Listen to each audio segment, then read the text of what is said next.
Oi, hoje a gente vai apresentar o trabalho de Química, que é sobre massa molar, molecular e estequiometria. O que é a massa molecular? Massa molecular corresponde à soma das massas atômicas dos elementos que constituem a molécula de uma substância. E o que é a massa molar? A massa molar é a massa em gramas presentes em 6,02 vezes 10 elevado a 23. entidades elementares, ou seja, é o número que corresponde a 1 mol. Qual a diferença da massa molar e a massa molecular? A massa molecular e a molar possuem os mesmos valores. O que as diferenciam é a unidade de medida. A molar relaciona-se com o número de mols que é dado pelo Avogadro, como, por exemplo, componentes para o cálculo, seja a massa molar ou a massa molecular, fórmula do compostos, massas atômicas dos elementos. Passo a passo do cálculo. Primeiro, multiplicar a massa do elemento pela quantidade de átomos dele na fórmula. Então, aqui a gente tem um exemplo do H2O, que é a fórmula da substância, e aqui a gente tem as massas atômicas dos elementos químicos que envolvem a substância. Aqui a gente tem 2 vezes 1 é igual a 2, 1 vezes 16, 16. 2 átomos de hidrogênio na molécula de água e a massa de cada hidrogênio desse é 1. O oxigênio tem um átomo e a massa do oxigênio é 16. Então, vocês somam os resultados encontrados. Então, aqui, 2 mais 16 é igual a 18. Então, somar os resultados e depois encontrou a massa. Se você fez o cálculo e usou U, você achou a massa molecular. Se ao invés de U você utilizou o termo gramas por mol, você achou a massa molar.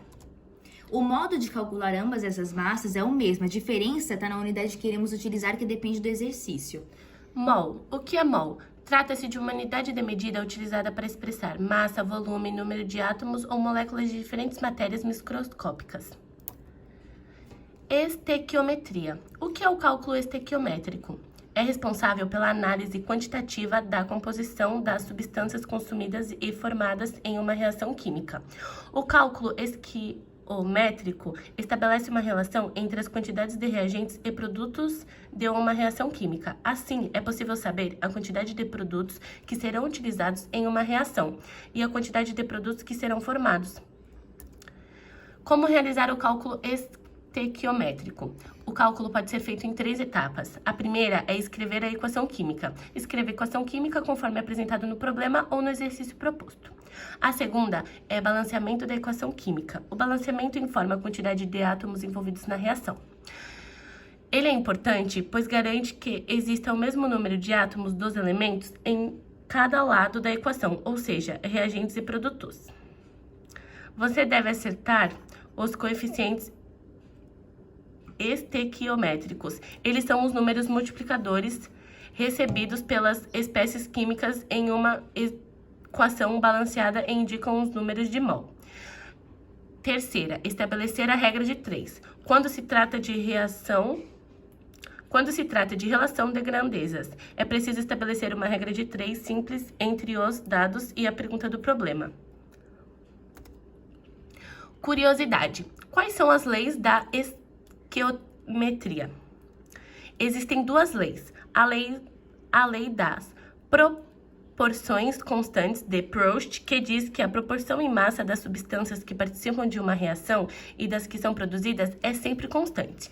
E a lei da conversão de massa, que é a lei de Lavoisier, que mostra em um sistema fechado a massa total dos reagentes sempre será igual à massa total dos produtos. O que o cálculo estequiométrico faz parte do nosso cotidiano?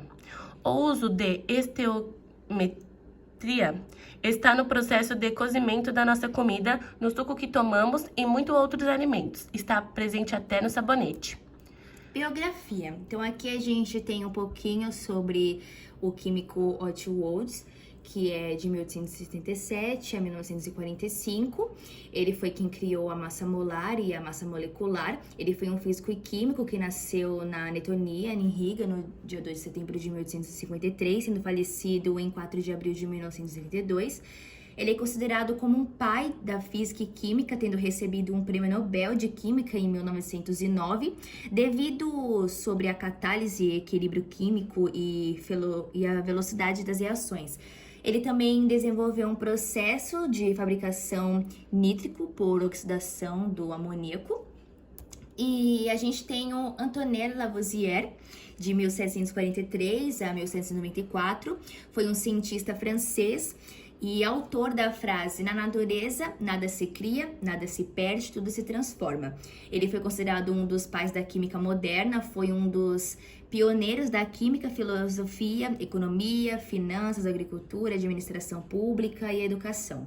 E Antoine Lavoisier, ele nasceu em Paris, França, no dia 26 de agosto de 1743.